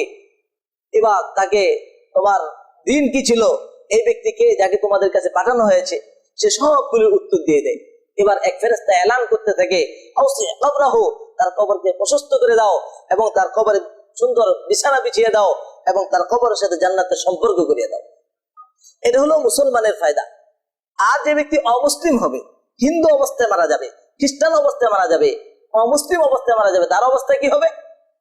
আল্লাহ রাসূল সাল্লাল্লাহু আলাইহি ওয়াসাল্লাম বলেন, এই কথাগুলি অমুসলিম ভাইটা জানে না, তাকে জানাইতে হবে। যখন তাকে আমরা জানাবো তখন না সে বিশ্বাস করবে। আল্লাহ রাসূল সাল্লাল্লাহু আলাইহি ওয়াসাল্লাম বলেন, যে ব্যক্তি অমুসলিম অবস্থায় মারা যাবে তার কাছেও একদল ফেরেশতা আসবে। ফেরেশতা এসে তার কাছে, যে ফেরেশতা আসবে, খুব তাদের চেহারা খুব বিকট থাকবে, তাদের হাতের মধ্যে একটা চাটাই থাকবে, খুব দুর্গন্ধ। আবার এই চাটাইটা নিয়ে এসে ওই ফেরেশতা তাকে এসে বলবে, আসো, তোমার সময় শেষ, এবার বের হয়ে আসো। সে বের হতে চাবে না, এমন জোর করে বের করা হবে তার আত্মাটাকে, সে বিভিন্ন জায়গায় লুকাইতে চাবে, কিন্তু কোনো কাজ হবে না। ফেরেশতা এমন ভাবে বের করবে কেমন যে তার নারী ভুঁড়ি বের হয়ে যাচ্ছে। এবার যখন আত্মাটা বের হবে, তাকে তার উপর লানত করতে থাকবে। আর সকল ফেরেশতা ওই ময়লাযুক্ত দুর্গন্ধযুক্ত চাটাইয়ের মধ্যে পেঁচিয়ে তাকে প্রথম আসমানে নিয়ে যাবে। তারা লানত করবে, দ্বিতীয় আসমান ওলারও লানত করবে। এভাবে আল্লাহ পাকের কাছে নিয়ে যাওয়া হবে। আল্লাহ পাক বলবে, যাও, এ আমার নাফরমান বান্দা, সে আমাকে মানেনি, আমার নবীকে মানেনি, কুরআনকে মানেনি, ইসলাম আমি যে বিধান দিয়েছিলাম, যে ধর্ম দিয়েছিলাম, সে ইসলামকে মানেনি, যাও তাকে জাহান্নামে দিয়ে দাও, তাকে সিজ্জিলিনের খাতায় তাদের নাম লিখে দাও। এবার তাকে তার এবং বলা হবে, যাও তাকে কবরের মধ্যে তাকে দিয়ে আসো। কবরের মধ্যে তাকে প্রশ্ন করা হবে, তাকে যে অবস্থা তাকে দেওয়া হোক, তার আত্মাকে প্রশ্ন করা হবে। সে বলবে, হায় হাতা, আমি জানি না, আমি জানি না, কোনো প্রশ্নের উত্তর দিতে পারবে না। রাসূলুল্লাহ সাল্লাল্লাহু আলাইহি ওয়াসাল্লাম বলেন যে তার ওই সময় তার জন্য একটা ফেরেশতা আসবে, যে ফেরেশতা চোখে দেখে না, কানে শুনে না, এমন এক হাতুড়ি নিয়ে আসবে, যে হাতুড়ি যদি কোনো পাহাড়ের উপর দেওয়া হয়, সেই পাহাড় চুরমার হয়ে যাবে। ওই হাতুড়ি দিয়ে তাকে আঘাত করা হবে, তার পুরো শরীর চুরমার হয়ে যাবে, টুকরো টুকরো হয়ে যাবে। আল্লাহ পাক আবার কুদরতি ভাবে তাকে আবার তার শরীরটা ওইরকম করে দিবেন, আবার তাকে এই শাস্তি চলতেই থাকবে। তো এই অমুসলিম, আপনি যদি হিন্দু অবস্থায় মারা যান, তাহলে আপনার এই অশাস্তি হবে। আর আমি একজন মুসলমান হয়ে, আপনি আমার একজন ভাই হয়ে, আমি চাই না আপনি এই চিরস্থায়ী আগুনের মধ্যে আপনি জ্বলুন এবং এই শাস্তি, এরপরে তো কঠিন শাস্তি আছে, সে শাস্তি আপনি ভোগ করুন, এটা আমি চাই না। এই বলে তাকে আখিরাতের দাওয়াত দেওয়া, তাকে জান্নাত জাহান্নামের কথাগুলি বলা এবং জান্নাতের কথা বলা। এবার তাকে বলে দেওয়া, ভাই, এই যে আমি বললাম তাওহীদ, এক আল্লাহকে মানতে হবে, তার সাথে আর কাউকে শিরিক করা যাবে না, মুহাম্মদ সাল্লাল্লাহু আলাইহি ওয়াসাল্লামকে নবী হিসেবে মানতে হবে এবং উনি যে কিতাব পাঠিয়েছেন কুরআন, এই কুরআনকেও মানতে হবে। এই ব্যাপারে আমরা বলতে পারি যে, ভাই দেখুন, এখানেও আমাদের একটা ভুল বুঝাবুঝি, যে আপনি একজন হিন্দু, আপনি মনে করেন যে কুরআন শরীফ মুসলমানদের কিতাব, আর আমরা মুসলমানরাও মনে করি কোরআন শরীফ কি আমাদের কিতাব। এটা একটা ভুল। কারণ আল্লাহ সুবহানাহু ওয়া তাআলা বলতেছেন, শাহরু রমাদান আল্লাযী উনজিলা ফীহিল কুরআন হুদাল লিন-নাস, এই রমজান মাসে কুরআন অবতীর্ণ করা হয়েছে মানুষের হেদায়েতের জন্য। চাই মানুষটা হিন্দু হোক, চাই মানুষটা খ্রিস্টান হোক, চাই মানুষটা বৌদ্ধ হোক, যেহেতু আমরা সকলে আল্লাহর বান্দা, আল্লাহ পাকের পক্ষ থেকে আসা যে কালাম, এটাও সকল মানুষের জন্য। এই জন্য আল্লাহ পাক বলছেন, এটা সকল মানুষের হেদায়েত। এই কুরআন মানা জানা, এটা যতটুকু আমার উপর জরুরি, ঠিক এটা আপনার উপর মানা জানা ততটুকুই জরুরি। এই জন্য আমরা তখন বলবো যে কোরআন কেন মানতে হবে? একজন অমুসলিম বলবে, ঠিক আছে আপনি যে আমাকে কোরআন মানতে বলতেছেন, কোরআনটা মানতে হবে কেন? যে কোরআন এই জন্য মানতে হবে এবং অন্যান্য ধর্মীয় গ্রন্থগুলি মানা যাবে না। কেন মানা যাবে না? যেহেতু কোরআন আল্লাহ পাকের পক্ষ থেকে এসেছে, আর অন্যান্য ধর্মীয় গ্রন্থ যেগুলি আছে এগুলি আল্লাহ পাকের পক্ষ থেকে আসেনি, এই জন্য ওইগুলি মানা যাবে না। কিভাবে অন্যগুলি মানা কেন যাবে না? যে দেখুন, হিন্দু ভাই আপনাদের বেদ, এর ইতিহাস একটু জানতে হবে। যে আপনাদের বেদটা কোথা থেকে এলো? যে ঋষিরা, এক সময় ঋষিরা খুব ধ্যান করত, ধ্যান করে করে করে 2-4টা কথা বলতো। এই কথাগুলি তার শিষ্যরা মনে রাখতো, মুখস্থ রাখতো। এরপরে কয়েক যুগ যাওয়ার পরে যখন দেখলো যে অনেকগুলি কথা হয়ে গিয়েছে, এগুলি আস্তে আস্তে মানুষের স্মৃতিশক্তি লোপ পাচ্ছে, এখন যদি এইগুলি লিপিবদ্ধ না করা হয় তাহলে একসময় এগুলির অস্তিত্ব বিলীন হয়ে যাবে। তখন তারা চিন্তা করলো যে এই কথাগুলি সমষ্টি করা উচিত, লেখা উচিত। তখন এই কথাগুলি তারা লিপিবদ্ধ করলো, লিপিবদ্ধ করে নাম দিল, এটার নাম দিল বেদ। এর আরো অনেক পরে এই বেদটা ভাগ করা হয়, 4টা ভাগে ভাগ করা হয়: ঋগ্বেদ, সামবেদ, যজুর্বেদ, অথর্ববেদ। তাহলে ঋগ্বেদের কথাগুলি কার হলো? ঋষিদের কথা। আর ঋষি আল্লাহ নয়, ঋষি মালিক নয়, একজন মানুষ। তাহলে মানুষের কথা কি আল্লাহর কালাম হতে পারে? কি বলেন ভাই? মানুষের কথা আল্লাহ পাকের কালাম হতে পারে না। এই জন্য এই ঋষির কথা এইগুলি আল্লাহর কালাম না।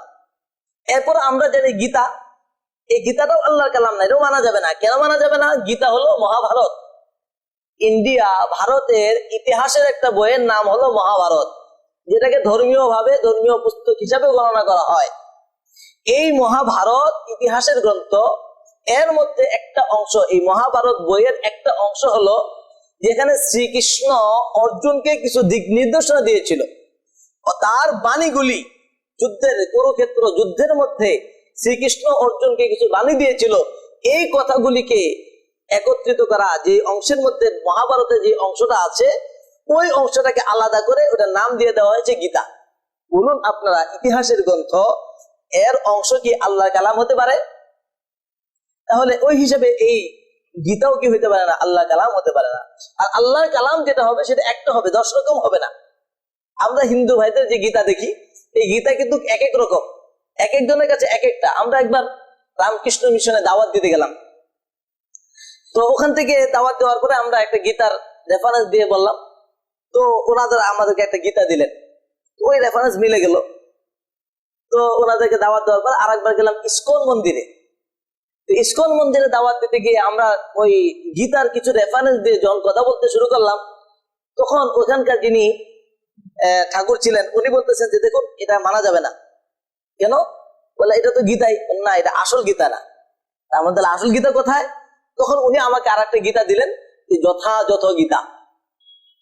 আমি বললাম আজিব তো, যদি আল্লাহর কালামে হয়ে থাকে তো 2 রকম হবে কেন? আপনাদের কাছে একটা আর ওনাদের কাছে আর একটা। তো ওনারা বলে যে যথাযথ গীতা, এটা মানা যাবে না, আর আপনারা বলেন ওইটা মানা যাবে না।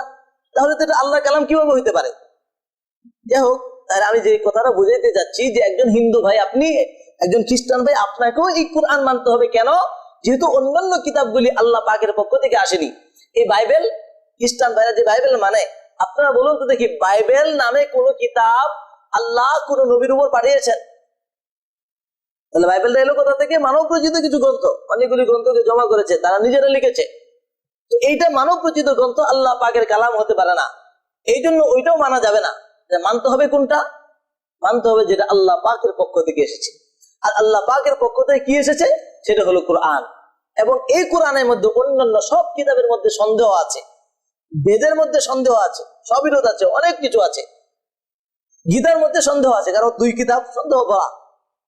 বাইবেলের মধ্যে তো আরো অনেক সন্দেহ। আমার কাছে 18টা বাইবেল আছে, এক বাইবেল আর এক বাইবেলের সাথে কোনো মিল নেই। 4টা ইঞ্জিল আছে, এক ইঞ্জিল আর এক ইঞ্জিলের সাথে কোনো মিল নেই। এমন অমিল, মানে আসমান জমিনের মধ্যে যেমন পার্থক্য, এর থেকে বেশি পার্থক্য একটা ইঞ্জিলের মধ্যে। তাহলে আল্লাহর কালাম যদি হয়ে থাকে এমন হবে কেন? বুঝা গেল ওইগুলির মধ্যে আল্লাহর কালাম না। আল্লাহর কালাম হলো কোরআন, কোরআনকে মানতে হবে, এটা আল্লাহ পাকের পক্ষ থেকে এসেছে। প্রমাণ, এই কোরআনের মধ্যে কোনো সন্দেহ নেই।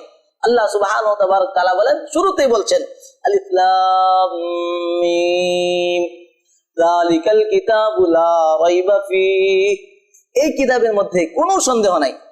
এরপর আল্লাহ সুবহানাহু ওয়া তাআলা চ্যালেঞ্জ করছেন, وإن كنتم في ريب مما نزلنا على عبدنا فأتوا بسورة من مثله, যদি তোমরা এই কোরআনের মধ্যে সন্দেহ পোষণ করে থাকো, ফাতু বিসূরাতিন মিন মিথলি, ছোট্ট একটা সূরা এনে দেখাও। পারে নাই আরব, সেই সময় আরব ছিল, তাদের সাহিত্যের সময় ছিল, ওই যুগেও পারেনি, এখনো পারেনি, সামনেও পারবে না। চ্যালেঞ্জ, আল্লাহ পাকের চ্যালেঞ্জ। কিন্তু অন্যান্য কিতাবের অবস্থা তো আরো অবস্থা খারাপ। আরেকটা বড় প্রমাণ হলো এই কোরআন যে মানতে হবে, আল্লাহ পাকের পক্ষ থেকে আসছে প্রমাণ। আল্লাহ সুবহানাহু ওয়া তাআলা জিবরাইল আমিনের মাধ্যমে মুহাম্মদ রাসূলুল্লাহ সাল্লাল্লাহু আলাইহি ওয়াসাল্লামের কাছে পৌঁছিয়েছেন, আর মুহাম্মদ সাল্লাল্লাহু আলাইহি ওয়াসাল্লাম সেটাকে মুখস্থ করেছেন, এবং উনি ওনার সাহাবীদেরকে মুখস্থ করিয়েছেন, সাহাবীদের থেকে তাবিঈরা মুখস্থ করেছেন, তাবিঈদের থেকে তাবিঈরা মুখস্থ করেছেন। এইভাবে আস্তে আস্তে আস্তে আমাদের পর্যন্ত আল্লাহ পাক কোনো খাতা কলম নয়, বই পুস্তক নয়, আল্লাহ পাক মানুষের অন্তরের মধ্যে কোরআনকে হেফাজত করেছে। পুরো আমি চ্যালেঞ্জ দিয়ে বলতে পারি, আমরা যখন হিন্দু ভাইদেরকে বলি যে ভাই, আমি পুরো চ্যালেঞ্জ দিয়ে বলতে পারি, সারা পৃথিবীর হিন্দু ভাইরা মিলে, শুধু ইন্ডিয়া নয়, শুধু নেপাল নয়, সারা পৃথিবীর হিন্দু ভাইরা মিলে একটা বেদের হাফেজ দেখাতে পারবে না। সারা পৃথিবীর মিলে একটা কোন খ্রিস্টান ভাই একটা বাইবেলের হাফেজ দেখাতে দেবে, একটা কেন অর্ধেক বাইবেলের হাফেজ দেখাতে পারবে না, অর্ধেক কেন 4 ভাগের 1 ভাগের বাইবেলের হাফেজ সারা পৃথিবী মিলে দেখাতে পারবে না। পক্ষান্তরে কোরআন, এটা যেহেতু আল্লাহর কালাম, আল্লাহ নিজে হেফাজত করেছেন, এই জন্য ছোট্ট ছোট্ট বাচ্চা, 7 বছরের বাচ্চা, 10 বছরের বাচ্চা পুরো কোরআন একভাবে দাঁড়িয়ে পুরো কোরআন আপনাকে মুখস্থ শুনিয়ে দিবে। এখন যদি সারা পৃথিবী সব কোরআন পড়ে দেওয়া হয়, লিখিত কোরআন কিচ্ছু না থাকে, সময় লাগবে না, কয়েক ঘন্টার ভিতরে পুরো কোরআন আপনি লিখিত পেয়ে যাবেন। একটা জবর জের একটা কিছুতে পরিবর্তন হবে না। বুঝা গেল এই কোরআন যেহেতু সত্য, আর এই কোরআনের মধ্যে কোনো সন্দেহ নাই। অন্য কিতাবের মধ্যে সন্দেহ আছে, বাইবেল তো শুরুই হয়েছে সন্দেহ দ্বারা। আমার কাছে একটা বাইবেল আছে, কেরি বাইবেল। এই বাইবেল শুরুতে লেখা আছে ভূমিকার মধ্যে যে এই বাইবেল বহুবার সংস্করণ করা হয়েছে। 2 বাংলার বাইবেল সোসাইটি কর্তৃক তারা সিদ্ধান্ত নিয়েছেন এটা আরো কয়েকবার সংস্করণের প্রয়োজন আছে। বলুন তো দেখি, আল্লাহর কালাম হলে কি সংস্করণ প্রয়োজন হয়? আর কোরআন, তাহলে ওদের শুরুই হচ্ছে সন্দেহ দিয়ে, আর কোরআন শুরুই হচ্ছে নিঃসন্দেহ দ্বারা। এই জন্য আপনি হিন্দু হন, খ্রিস্টান হন, বৌদ্ধ হন, যেহেতু আপনার মালিক হলেন উনি আল্লাহ, আর ওনার পক্ষ থেকে আপনার কাছে এই কোরআন এসেছে, এই কোরআন আপনার জন্য, আমার জন্য কোরআন মানা যতটুকু জরুরি। আমরা একবার দিনাজপুর কান্তজি মন্দিরে গিয়েছিলাম। তো কান্তজি মন্দির পুরাটা দেখে, আমাদের সুমন ভাইও ছিলেন সেখানে, যে কান্তজি মন্দির পুরাটা দেখে যখন শেষে আসলাম, দেখলাম ওখানে ঠাকুর এবং কমিটির সদস্যরা বসা। তা আমি চিন্তা করলাম যে আরো কোনোদিন এখানে আসা হয় না হয়, আমার কাছে সত্য একটা আমানত আছে, ইসলাম আছে, এটা দাওয়াতটা পৌঁছে দেওয়া উচিত। আমি এই কথাগুলি যেগুলো আপনাদের সাথে বললাম আরো সংক্ষেপে, এই কথাগুলি বলে তাকে বললাম যে ভাই দেখেন, আমি কখনো আসি না, আর না আসি, আপনাদেরকে সত্য দাওয়াতটা দিয়ে গেলাম, এই কোরআনটা আপনারা পড়েন, কারণ আপনাদেরগুলো সঠিক নেই, কোরআনটা সঠিক, এটাই মানতে হবে, সাফ সাফ দাওয়াত। এবং আল্লাহ পাকের কাছে সত্য ধর্ম হলো ইসলাম। ইন্নাদ-দীনা ইনদাল্লাহিল ইসলাম ওয়া মান ইয়াবতাগি গায়রাল ইসলামি দীনান ফালা ইউকবালা মিনহু। ইসলাম ছাড়া আর কোনো ধর্ম আল্লাহ পাকের কাছে গ্রহণযোগ্য নয়, এই জন্য আপনাকে ইসলাম মানতে হবে। তো সাফ সাফ আমরা ইসলামের দাওয়াত দিয়ে আসছি। এই জন্য ভাই দোস্ত বুজুর্গ, এবার আমরা কি বললাম? তাওহীদের কথা বললাম, একত্ববাদের কথা বললাম। আল্লাহর সাথে কাউকে শিরিক করা যাবে না, এই কথাগুলি আমরা যুক্তির মাধ্যমে এবং তাদের ধর্মীয় গ্রন্থের মাধ্যমে বুঝিয়ে দিলাম। মুহাম্মদ সাল্লাল্লাহু আলাইহি ওয়াসাল্লামকে মানতে হবে, এই কথারও আমরা যুক্তির মাধ্যমে এবং কোরআন এবং তাদের বেদ থেকে এবং তাদের হিন্দু ভাইদের কিতাব, ধর্মীয় গ্রন্থ থেকে আমরা বুঝিয়ে দেওয়ার চেষ্টা করলাম। এবং মৃত্যুর পুনর্জন্ম হবে না, কারণ পুনর্জন্ম হলে মশামাছি কোত্থেকে আসে, কার আত্মা এত মশামাছি জন্ম হয়? তাহলে বোঝা গেল পুনর্জন্ম বলতে কিছু নাই, মৃত্যু একবার হবে, যার কাছ থেকে আসছি আবার তার কাছেই যেতে হবে। এই বিশ্বাসটার নাম হলো ইসলাম, তাওহীদ, রিসালাত, আখিরাত। এই বিশ্বাসটার নাম হলো ইসলাম। আর এটা মানা, জানা, বিশ্বাস করা প্রত্যেকটা মানুষের উপর জরুরি। আর এই ইসলামই মানতে হবে। আল্লাহ পাক বলেন ইন্নাদ-দীনা ইনদাল্লাহিল ইসলাম, আল্লাহ পাকের নিকটে একমাত্র মনোনীত ধর্ম হলো ইসলাম। ইসলাম ছাড়া আর কোন ধর্ম আল্লাহর কাছে গ্রহণযোগ্য নয়। ওমান ইয়াবতাগি গায়রাল ইসলামি দীনান ফালা ইউকবালা মিনহু। ইসলাম ছাড়া আর কোন ধর্ম আল্লাহ পাকের কাছে গ্রহণযোগ্য না। আর এবার আমরা হিন্দু ভাইদেরকে বলি, ভাই দেখুন, আমি আপনাকে এতক্ষণ যে ধর্মের কথা বললাম, যে কথাগুলি বললাম, যে এই ইসলামের কথাই বলেছি। আর আমি আপনাকে মহব্বত করে ভালোবেসে আমি চাই না আপনি চিরস্থায়ী আগুনের মধ্যে জ্বলুন। সেই চিরস্থায়ী আগুন থেকে বাঁচানোর জন্য আমি আপনাকে দাওয়াত দিচ্ছি, আপনি এই মুসলমান হন। আপনি এই মুসলমান হলে আপনি দুনিয়াতেও শান্তি পাবেন, আখিরাতেও শান্তি পাবেন। তো এইভাবে আমরা তাদেরকে দাওয়াত দেওয়ার চেষ্টা করি। আল্লাহ সুবহানাহু ওয়া তাআলা আমাদেরকে দাওয়াত দেওয়ার তৌফিক দান করুন। এই পর্যায়ে আমরা তাদেরকে এই তাওহীদ, রিসালাত, আখিরাত এই তিন বিষয়ে দাওয়াত দিয়ে ইসলামের পরিচয় দিয়ে, ইসলাম কি, ইসলামের পরিচয় দিয়ে তাকে সাফ সাফ ইসলামের দাওয়াত দিয়ে দেব। যে আল্লাহ পাক বলেন ইন্নাদ দীনা ইনদাল্লাহিল ইসলাম, আল্লাহ পাকের নিকটে একমাত্র মনোনীত ধর্ম হলো ইসলাম। ওমান ইয়াবতাগি গায়রাল ইসলামি দীনান ফালা ইউকবালা মিনহু, ইসলাম ছাড়া আর কোনো ধর্ম আল্লাহ পাকের কাছে গ্রহণযোগ্য নয়। এইভাবে আমরা ইসলামে সাফ সাফ দাওয়াত দিয়ে তাদেরকে আমরা চলে আসবো। কমপক্ষে আমরা তাদেরকে দাওয়াত দেওয়ার পরে একটা বই দিয়ে আসার চেষ্টা করি। আমাদের কাছে আপনার আমানত বই আছে, এই আপনার আমানত বইটা আমরা তাদের কাছে দিতে পারি। এবং এর সাথে সাথে আপনার আমানতের বইয়ের মাধ্যমে আলহামদুলিল্লাহ অনেক ফায়দা হয়।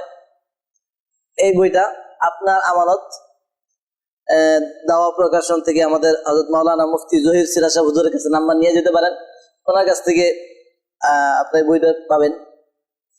এই আপনার আমানত বইটা দিয়ে দিলাম এবং তাকে হার উপর রেখে আসা, তাকে কমপক্ষে বলা যে ভাই কোনো কিছু যদি সে না মানে, যে ভাই আপনাকে একটা আমি মন্ত্র শিখিয়ে দিব, এই মন্ত্রটা পড়লে লাভ কি হবে? এই মন্ত্র পড়লে লাভ হবে আগুনে পড়বে না, এই মন্ত্র পড়লে লাভ হবে সাপে কাটবে না, এই মন্ত্র পড়লে লাভ হবে তাকে বিচ্ছু কাটবে না, এই মন্ত্র পড়লে লাভ হবে বড় বড় বিপদ থেকে সে মুক্তি পাওয়া যাবে। আর সেই মন্ত্রটা কি? ইয়া হাদি ইয়া রহিম। কি ভাই? ইয়া হাদি ইয়া রহিম।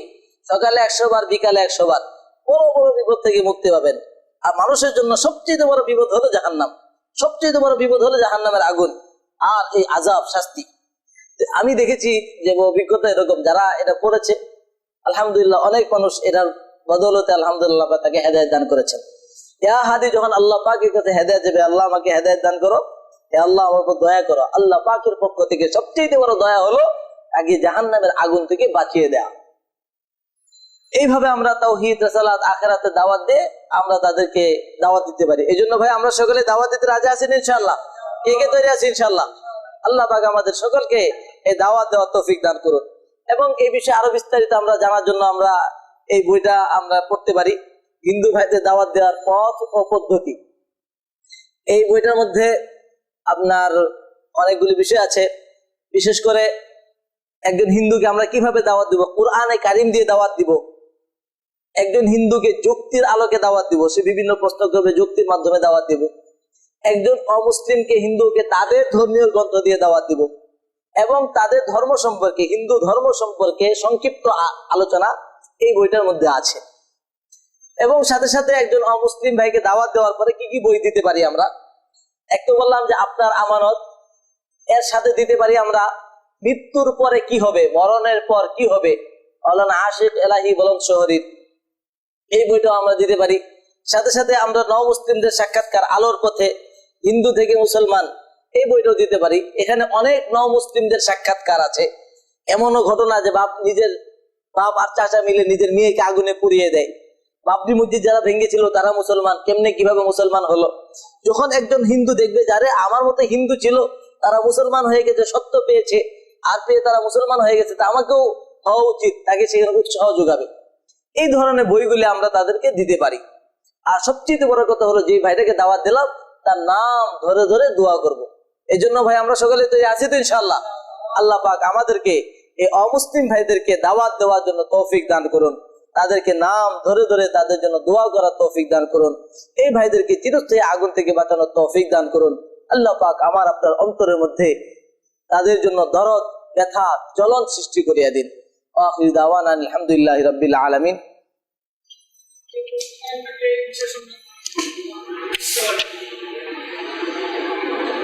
মনে হয় নাই, ঠিক আছে।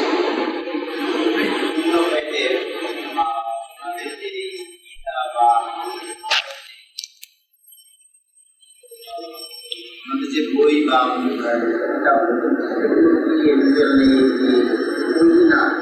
আমরা আলোচনা শুনলাম, তাহলে ওনারা কিভাবে বুঝতে পারলেন যে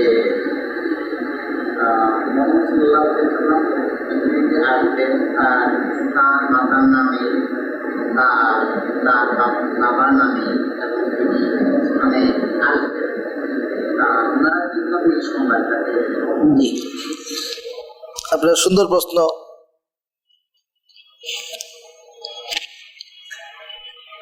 একটা হলো আল্লাহ রাব্বুল আলামিন বলেছেন কোরআন হাকিমের মধ্যে, লিকুল্লি কওমিন হাদ, প্রত্যেকটা কওমের জন্য আল্লাহ পাক হাদি হেদায়েতকারী দান করে পাঠিয়েছেন। এটা হলো একটা জিনিস। এজন্য হয়তো বা আল্লাহ সুবহানাহু ওয়া তাআলা ওই বিভিন্ন যুগে বিভিন্ন নবীদেরকে পাঠিয়েছেন। তো কোনো না কোনো মাধ্যমে তাদের সেই নবীদের কিছু কিছু কথা তাদের মাধ্যমে চলে আসছে, সেই কিছু কিছু কথা তাদের কিতাবগুলির মধ্যেও রয়ে গেছে। এই হিসাবে আমরা ওইগুলি থেকে পাইতে পারি। আল্লাহ পাক তো প্রত্যেকটা মানুষকে জানাবেন, সত্যটা যে কোনো মাধ্যমে জানাবেন। তো এই জন্য হয়তো তাদের ওই কিতাবগুলির মধ্যে রয়ে যেতে পারে। আমি বুঝতে পারলাম সেটা। আরো কারো কোনো বিষয় জানার?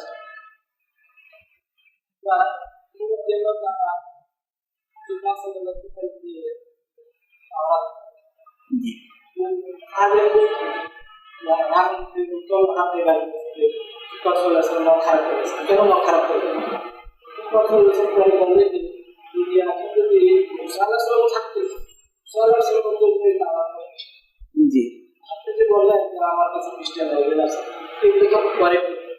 জি জি, সুন্দর কথা বলেছেন। কারণ আল্লাহ রাসূল সাল্লাল্লাহু আলাইহি ওয়াসাল্লামের চেহারা লাল হয়ে গেছিল, খুব রাগান্বিত হয়ে গেছিল যে মানে ওনার ইয়াতে। সুন্দর প্রশ্ন। আসলে ওখানে হযরত ওমর রাদিয়াল্লাহু তাআলা আনহু ওখানে ওনার সামনে আরেকটা শরীয়ত করতেছিলেন। এক নবীর সামনে আরেকটা শরীয়ত অটোমেটিক বাতিল। দুই নাম্বার, আমরা যে তাদের কিতাবগুলি পড়ি, প্রথমত আমরা, আপনার প্রশ্ন করেন কিনা, হ্যাঁ অবশ্যই পড়ি, কিন্তু আমরা ওটাকে তাদের শরীয়ত হিসেবে পড়ি না, এবং তাদের যে ভুল আছে তাদের ভুলটা তাদের সামনে প্রমাণ করে দেওয়ার জন্য পড়ি। আর এটা হলো উদউ ইলা সাবিলি রাব্বিকা বিল হিকমা, তোমরা দাওয়াত দাও হিকমতের মাধ্যমে। এখানে আমরা দাওয়াতের মাধ্যম হিসেবে এটা পড়ি, তাকে সঠিকটা, সত্য এবং মিথ্যা তাকে বুঝানোর জন্য, আলো আছে অন্ধকার এটা বুঝানোর জন্য তাদেরকে আমরা পড়ি এবং তাদেরকে বুঝাই, এটা মানার জন্য না। এবং আমরা যেমন নিজেরাও এটা মানি না, তাদেরকেও দাওয়াত দিই তোমরাও এটা মানিও না। কেন মানবা না? এই কারণে মানবা না, এবং এটা ওইটার সাথে কোনো সবিরোধ না। আর মনে হয় কারো কোনো প্রশ্ন নেই? আমি কি আপনাকে বিষয়টা বুঝাতে পারলাম? সাধারণ মানুষ বাইবেল বা গীতা পড়তে পারে কিনা, আলেম তো সেটা বুঝতে পারছে, সেটা কোন থেকে শুনতে পারে, সাধারণত যেহেতু জ্ঞান থাকে থেকে বুঝতে পারে। যে আমি মনে করি সাধারণ মানুষের জন্য বিলকুল করা উচিত না। আগে সাধারণ মানুষের কোরআন পড়া উচিত। আমার কাছে যেটা আছে এটাই পারি না, আমি কোরআনই পারি না, আর একটা দরকার কি? আর কোরআনে আমি আশ্চর্য হলাম, কালকে আমি গতকালকের একটা আপনাকে কারগুজারি শোনাই। গতকালকে মাগরিবের পরে আমাদের কেন্দ্রীয় মসজিদে মাহফিল ছিল, তো মাগরিবের পরে আমার বয়ান ছিল। আমি অনেক মানুষ, কয়েক হাজার মানুষ, আমি জিজ্ঞাসা করলাম, আচ্ছা অনেকগুলি প্রশ্ন করেছি। এক নম্বর প্রশ্ন করেছি, বলুন তো কারা কারা জানেন 24 ঘন্টা একজন মুসলমানের উপরে 24 ঘন্টা কি কি জিনিস ফরজ? তো আমি আবার প্রশ্ন দিই, শর্ত দিই, ভাই যারা যারা জানেন তারা হাত উঠান, আর যারা হাত উঠাবেন তাদেরকে জিজ্ঞাসা করবো, আগে বলবেন না। তো দেখা যায় শর্ত দেওয়ার কারণে অল্প মানুষই হাত উঠায় যারা জানে, তো অল্প কয়েকজন মানুষ হাত উঠিয়েছে। দুই নম্বর প্রশ্ন করেছি, আচ্ছা বলুন তো গোসলের ফরজ কয়টা এবং কি কি? সেখানে অল্প কয়েকটা মানুষ প্রশ্ন করেছে, হাত উঠিয়েছে। 3 নম্বরে জিজ্ঞাসা করলাম, আচ্ছা বলুন তো আপনারা সহি শুদ্ধ ভাবে কোরআন পড়তে পারেন কে কে? হাত উঠান। কারণ নামাজ ভাঙ্গার যে কারণগুলি আছে, 1 নম্বর কারণ হলো নামাজে অশুদ্ধ করা। তো শুদ্ধভাবে কোরআন কারা পড়তে পারে? কয়েক হাজার মানুষের মধ্যে মাত্র আমি হাত গুনেছি, মাত্র 14টা হাত উঠেছে। তাহলে আমি সাধারণ মানুষ, আমার কোরআনেরই খবর নাই, আমি আরেকটা খবর নিব থেকে? এই জন্য সাধারণ মানুষের জন্য প্রথমে কোরআন সহি করা উচিত, আল্লাহ পাক কি বললেন সেটা জানা উচিত, এরপরে আরেকজনের কিতাবে কি আছে সেটা জানা উচিত। আর ওলামায়ে কেরাম আলহামদুলিল্লাহ, উনি কোরআনের মধ্যে কি আছে আর অন্য কিতাবে কি আছে সুন্দরভাবে ওনারা জানেন, এলেম আছে। ওই এলেম দ্বারা সত্য এবং মিথ্যা পার্থক্য করতে পারবেন। আর না হলে তো আপনি যদি এলেম না থাকে, আপনাকে দৃষ্টান্ত দেই, তাহলে তারা কি করবে? সাধারণ পাবলিক দেখবে, আরে এই খ্রিস্টানদের কিতাবের মধ্যে তো এই কথা আছে, ভালো কথা আছে, এটাও মানা উচিত। তারা এই কথার মধ্যে দিয়ে দিছে যে তওরাত ইনজিল মানতে হবে। কেন? এটা আল্লাহর কালাম। এটা যে আল্লাহর কালাম না সেটা এটা বুঝবে না, কোরআনের অপব্যাখ্যা অনেক কিছু দিয়ে দিয়েছে, সেগুলো সে মেনে যাবে, তখন সে আর তার পথভ্রষ্ট হওয়ার জন্য, গুমরা হওয়ার জন্য ওইটা কারণ হয়ে যাবে। এই জন্য হেদায়েত হলো কোরআন। এই জন্য সাধারণ মানুষের জন্য আগে কোরআন পড়া উচিত। আমি আপনাকে বলবো যে আপনারা কোরআন আগে পড়ুন এবং কোরআন জানুন, এরপরে অন্য কিতাবে পড়ার চেষ্টা ফিকির করুন। জি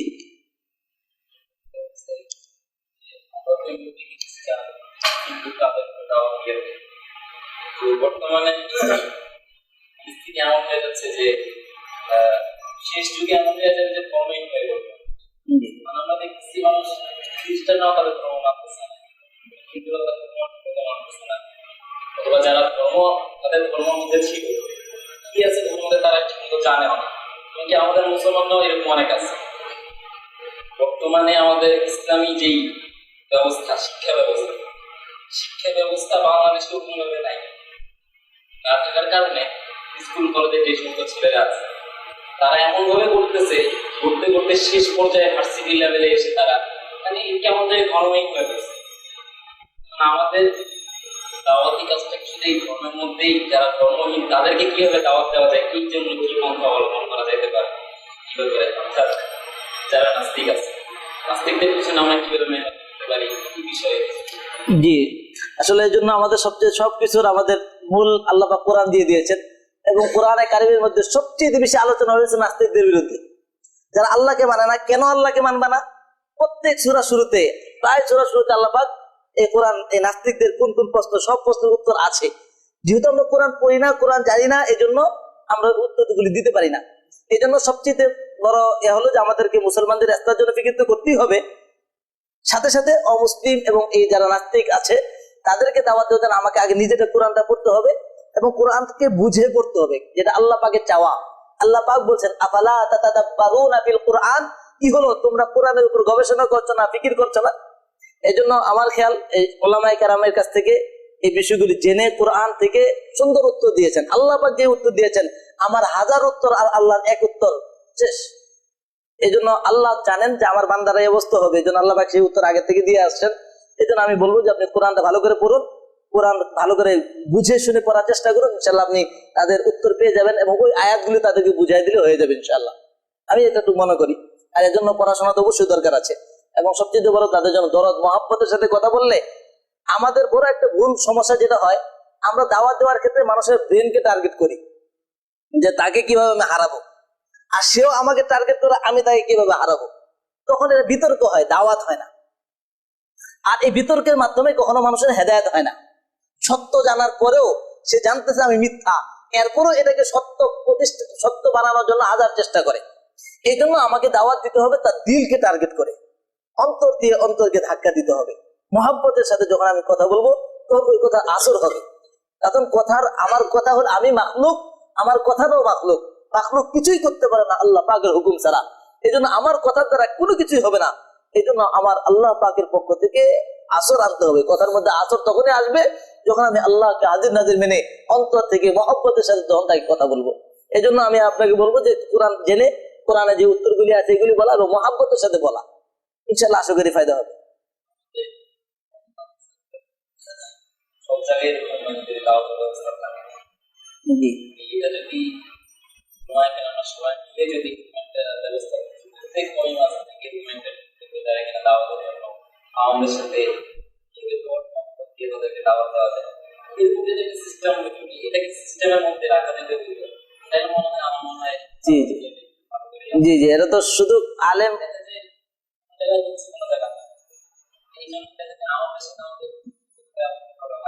জি জি তাদেরকে আমরা বুঝে দিতে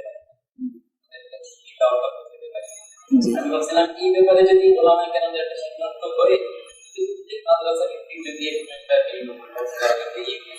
জি, আলহামদুলিল্লাহ এই পর্যন্ত অলরেডি বিভিন্ন মাদ্রাসায় আলহামদুলিল্লাহ ফিকির চলতেছে, এবং বেফাকুল মাদারিস আরাবিয়া কওমি মাদ্রাসা শিক্ষা বোর্ড ওনারা অলরেডি একটা বিভাগও করে ফেলেছেন এটার জন্য, দাওয়াতের জন্য, এবং ওনারা চেষ্টা করতেছেন প্রত্যেকটা মাদ্রাসায়। কিছুদিন আগেও আমরা নিজেরা বেফাক কওমি মাদ্রাসা শিক্ষা বোর্ডে সেখানে প্রশিক্ষণ দিয়েছি যে কিভাবে একজন অমুসলিমকে দাওয়াত দেওয়া হয়। ওখানে বেফাকের পক্ষ থেকে, কওমি মাদ্রাসা শিক্ষা বোর্ডের পক্ষ থেকে বিভিন্ন মাদ্রাসায় এলান করা হয়েছে, বিভিন্ন মাদ্রাসা থেকে ছাত্র উস্তাদরা সেখানে গিয়েছেন আর সেখানে তাদেরকে প্রশিক্ষণ দেওয়া হয়েছে। বাকি এটা চেষ্টা কমতি আছে আমাদের, এটা তো অবশ্যই আমরা স্বীকার করি, কিন্তু আমাদের চেষ্টা আরো বাড়াতে হবে, আরো চেষ্টা করতে হবে। মাদ্রাসাওয়ালাদেরও যেমন ব্যবস্থা করতে হবে, অমাদ্রাসাওয়ালা ছাড়া যারা মুসলমান আছে তাদেরও এই ফিকিরটা করতে হবে। আল্লাহ পাক আমাদেরকে তৌফিক দান করুন।